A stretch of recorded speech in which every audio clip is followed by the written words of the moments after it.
Madam President, distinguished guests, ladies and gentlemen, may I begin by saying, Mrs. Rajavi, what an immense personal pleasure and a great privilege it is to be standing here before you this afternoon at this convention. As an Iranian woman, it's also my immense pleasure to be speaking at a convention with so many different Iranian organizations and societies representing all walks of life across the world. This convention belongs above all to all Iranians, that is, all Iranians who seek democratic regime change within Iran. By way of background, I was born in Tehran, but I grew up in London, where I went to university, grad and law school before embarking on my legal career.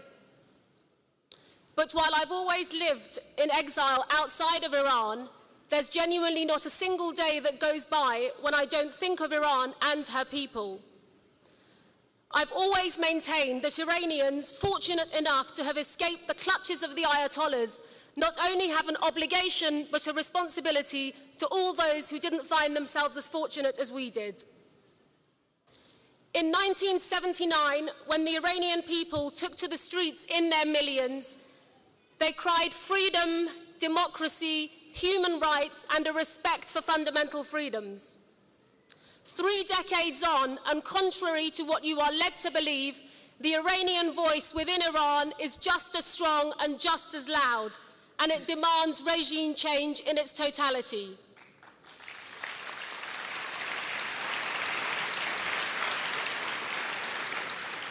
Despite indescribable suffering inflicted by a religious dictatorship that's brutality knows no bounds, the Iranian people have never, ever submitted to tyranny or to oppression. Tens of thousands of Iranian men and women who have been hung from the gallows, been executed, imprisoned and tortured are a testament to the will of the Iranian people and the fact that they will never surrender to the tyranny and the oppression of the Iranian regime, and they demand freedom and democracy.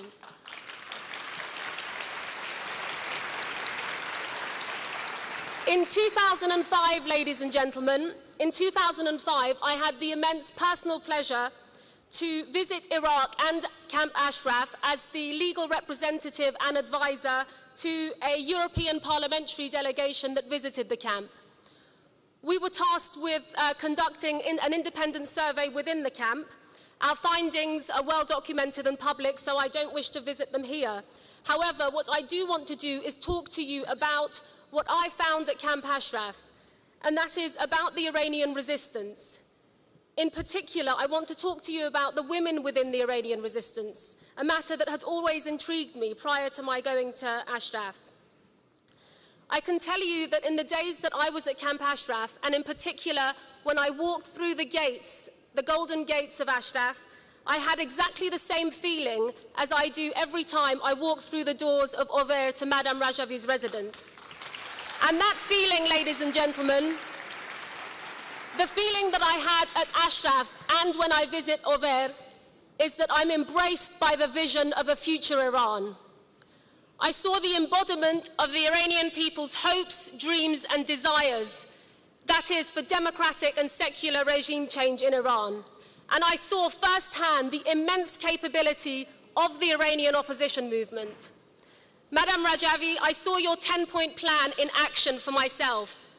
You've always said to us, mitavan va bayad, we can and we must. 3 words.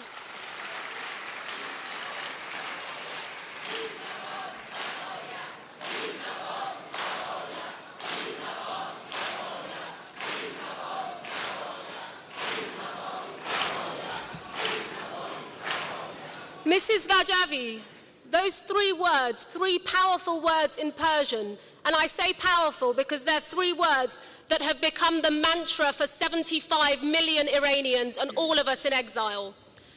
I saw for myself the effectiveness of those words, and I witnessed firsthand the role of the Iranian women within the resistance movement. I saw true democracy in action, and I saw independence of thought and independence of choice. But what was particularly important to me was I saw access to information, a wealth of information, and only with information can you make that choice with your eyes wide open. Through your guidance, through your encouragement and through your example, Madam Rajavi, at all levels of the Iranian resistance, women are in leadership positions. But this isn't in any way in confrontation or in rivalry with men. What's important is that it's in cooperation and in harmony with them, in the true meaning of the word equality. The likes of which, I might add, I am yet to see in any boardroom or law firm that I've that I've worked in. I should also add that I was touched by the compassion, by the humanity, and by the empathy of all of the women that I met whilst I was at Camp Ashraf. And in particular, I was humbled by their dedication, by their self-sacrifice, and by their love for a nation that's been ravaged by the Ayatollahs. Unfortunately, what Western governments and so-called Iran experts fail to realize, and yet the Iranian regime realizes all too well, is that Ashraf had turned into the aspirations of a nation. This is why the Iranian regime stopped at nothing to attempt to dismantle the camp, but also will stop at nothing in its attempt to make members of the PMOI and the NCRI surrender from their ideals and their goals.